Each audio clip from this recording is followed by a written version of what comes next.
We open today with an exclusive report now from i24NEWS, as we've learned that the Saudi foreign minister met in recent weeks with American Jewish community officials in Washington, where he delivered messages regarding future relations with Israel. Now, getting to the point, this top Saudi official was quoted saying, quote, "The direction of Saudi-Israeli relations is normalization, but it will take more time," close quote. Again, these are the exclusive reports coming our way, and to shed more light on that and flesh it out a bit, we're joined in the studio by i24NEWS correspondent Guy Azriel. Thanks for being with us, Guy. So it was exposed to i24NEWS here. The Saudis presenting a list of demands, essentially, in exchange for progress, I think is the way it was sort of framed in terms of relations with Israel. A lot of it fixated on Washington, right? I mean, this sort of seems to be, we're getting a bit of a glimpse, perhaps, in the priorities of the Saudis right now.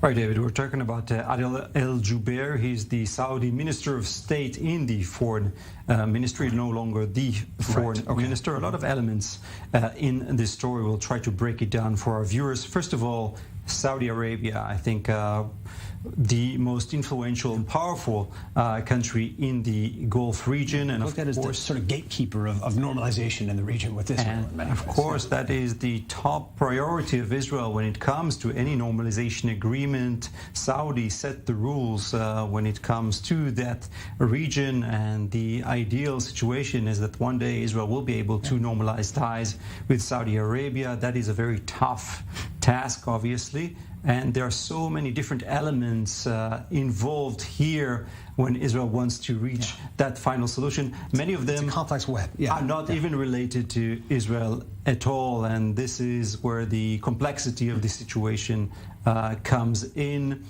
We report several conversations that were held in the recent weeks. Both we're talking about the Minister El-Jubeir, and we'll later get to the Saudi Crown Prince Mohammed bin Salman as well. The bottom line is sending messages to the Biden administration.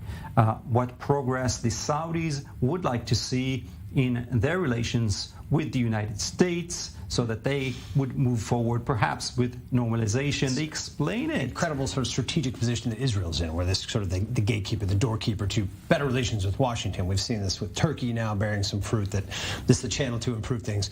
Basically, all this list of demands seem to focus on those bilateral ties, right, between the Saudis and the Americans at this point. Saudis looking for just a warmer, open friendship with Washington and leaving the Palestinian issue off, at least according to these reports. Yes, at least we can report that in the conversation that members of the Jewish community who traveled recently on a delegation to Riyadh, they held a conversation with Mohammed bin Salman, the Saudi Crown Prince. The Palestinian issue was not mentioned in that conversation at all. The Crown Prince was asked by one of the members, what would it take for Saudi Arabia to move forward with normalization with Israel?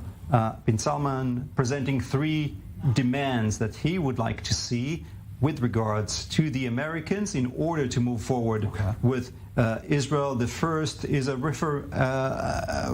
affirmation of the Saudi-U.S. relations, perhaps with some sort of an agreement, open sign of friendship, just an something official document of something in the open, of some sort. Second issue, very important for the Saudis, arms sale. Saudi wants to be treated like a NATO member, wants free access to purchase American arms. We definitely saw that with the UAE and the F-35s back then with that normalization deal. That's very important.